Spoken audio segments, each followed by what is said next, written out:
Hi everyone, Sane Main here. This video is brought to you by a donation from Scott, and here's what he has to say. Dear Sane Man, so here is my request. By the way, I'm retired and quite happy, but I really wish that I had listened to your material when I was a teenager. It would have saved me a great deal of grief. The issue now is with my son, who's in his mid-30s, and quite successful. He's an excellent father to his two young children, adores them and they adore him. The problem is his wife. I think she probably married him because time was running out for her, and she wanted children. I think I see this problem in a lot of couples, wherein the wife is much less financially successful than the husband, and feels threatened if the husband tries to assert authority over how the kids are raised, rewarded or punished. My son is a gentle man, kind and incredibly intelligent and accomplished. However, if he deviates from how his wife thinks that the children should be raised, she becomes sharp and bitchy with him, and he does not stand up to her. Had I known things were going to turn out this way, I would have advised him not to marry her, and also to take some assertiveness training, even though he seems to be plenty assertive at work. But things are as they are, and the divorce would not only financially destroy him, but destroy him emotionally by taking his children away from him. In other ways, his wife is perfectly fine, and even supportive. But as you said many times, once a man puts a ring on it, the woman holds all the cards. Now, I'm not about to offer any advice to him unless I'm asked, especially about marriage. But I may be asked, given that things are the way they are, and I suspect that this is a common problem among men who have been getting married, what would you advise? Well, Scott, thanks for the donation as well as the topic. You are wise to not red pill your son while he's married, because if he learns the truth about taking his love goggles off, it could ruin his life. I'll get to my thoughts about your current situation with your son being married to a feminist that you sent me in a private message in just a moment. But let me first tell everyone about today's sponsor, the Brave Browser. Zuck the cuck drinks water like a duck, but he also drinks your data. So tell him and Google to shove your data up their schwing-schwangs by downloading the Brave Browser. It's free, blocks online advertising, and protects your privacy and data from evil tech companies. You only see ads if you want to see them, and you get cryptocurrency for your attention. Don't let Zuck use you to make a buck. Download Brave by clicking on the link down below. Anyways, now back to the Lost in Clown World show. First of all, I doubt he's ever going to come to you and seek out help with his relationship. He loves his children and probably loves her too, even though she gives him tough love, and has that sort of Damocles of divorce dangling over his head. To be honest, I don't know what I'd be doing if I were in your shoes.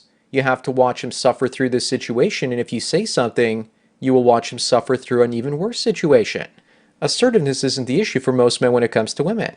It's all about learning how not to fall in love and stay in love. Romantic love is the issue because it turns us into simps instead of stallions. He made his choice with the best available information at the time he got married. If you knew what you know now about women, then he would have had different information. What would be really interesting is if he has a male child or male children to plant some red pills in their heads while they're still wetting the metaphorical bed, so they don't end up like your son. You've already admitted that your son is trapped and there's no way out, but that doesn't mean there can't be an escape route for the next generation. Now as for your son, if he hypothetically approached you and said that he was unhappy, which again I doubt is going to happen, you would have to be careful about how much red pilling you do. If you tell him too much too fast, then he could behave irrationally and your grandchildren might be raised by a single mother. I suspect that your daughter-in-law doesn't even like him, let alone love him based on the way you said she treats him. I also doubt that he'd ever complain to you about her. Once a guy starts complaining about his relationship, usually it's about to be over unless he has a big reason for staying. I've met guys that told me that they didn't love their wives anymore, but they loved their children. So they decided to stay in unhappy marriages because they didn't want to see their kids suffer. So I suspect the same thing is going to happen to your son.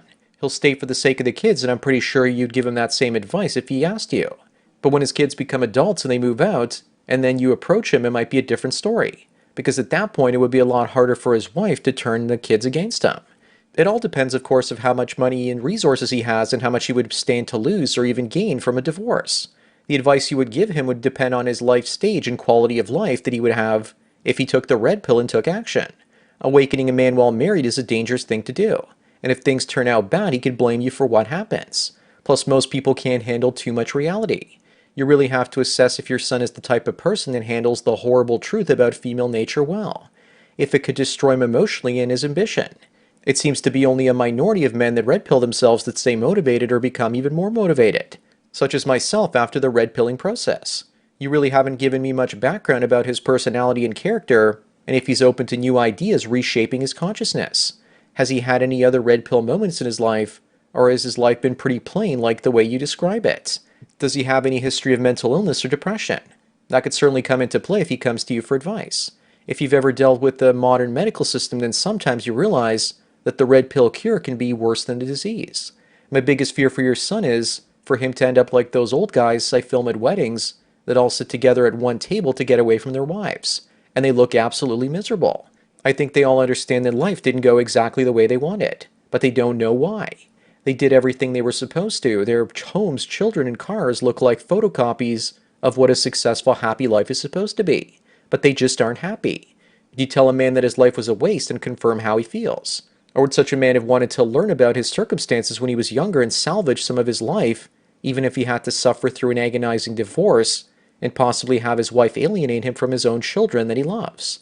It's obviously a complicated catch-22 situation, and all because a man's dick needs a woman's scratch. Now their so-called relationship is like Itchy and Scratchy from The Simpsons. Funny how the first four letters of Simpsons spells simp. Maybe the creator wanted to say that they were all simple-minded. So besides the age, headspace, and financial situation, status of his children, what else should a man take into consideration when trying to red pill his son and awaken him while married? Headspace also has a lot to do with maturity. Occasionally I get people asking questions here that are not young and idealistic, but instead they somehow manage to stay idealistic their entire lives and are lying to themselves about being old and idealistic. I would also look at how independent-minded your son is, because you know that if he ever leaves his wife, she's going to turn all their couple friends against him, and he's not going to have his support network anymore. It's standard disgruntled ex-wife operating procedure. Scott, you also sent me 2 messages, and in the other one, which I read first but have a terrible time finding, you mentioned that his ex-wife is a feminist. That means that she probably spent the better part of the last decade beating down his spirit, instead of beating him off. The reason he may never come to you for advice or help with regards to the situation is because she made him happy in the horror show known as his life. I've met men like this. They distract themselves with other things so they don't see the feminist fatty in front of them that used to be their slender and sultry wife. For many guys, it's enough to bury their big head in the sand and their little hand in their hand, and fantasize that they're currently with some hottie from Japan. But most guys accept that their life isn't ideal if the good outweighs the bad. That's why I don't think your son will ever approach you right now. It might happen when his children are grown and she uses them as a footstool while seated on her feminist throne. Also, of course, Scott, they are seeing a lot of couples out there where the man is far more successful than the woman. That, of course, is called hypergamy. When you look at things from a biological bottom line, a man is nothing more than a parent, and his wife is an adult orphan child that produces children for him. Men are competing with each other to see who can get the most attractive orphan, so they can bang him. Your son might not stand up to his wife because he thinks there's always a risk that she might leave him. Sounds to me like your son took in a spoiled orphan into his house, and how his feminist empress is using him like a man-sized footstool. An ottoman man. Sometimes waking up a plantation slave isn't the wisest thing to do. Scott asked for listening to my material as a teenager. I bet we all wish it was around when we were that age.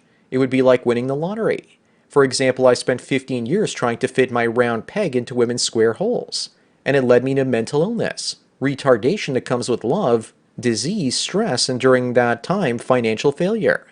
After ceasing all dating and relationships, I'm on the fast track to retirement. I could be there in theory on paper in only 2 years. From the age of 35 to 41, I have saved 4 times the assets I had at 35. Learning about the red pill and digesting it at a young age means you lucked out. That's why people email me all the time and tell me that I saved their lives. To that, all I have to say is that you guys also saved my life, because you gave me an audience where I could fully flesh out my ideas, write creative and funny content every day, and give myself a purpose that went beyond just hedonism and taking care of some ungrateful harpy. Ironically, people contact me asking me for a purpose, yet my purpose is to help them answer that particular question. Reality is full of irony, it seems.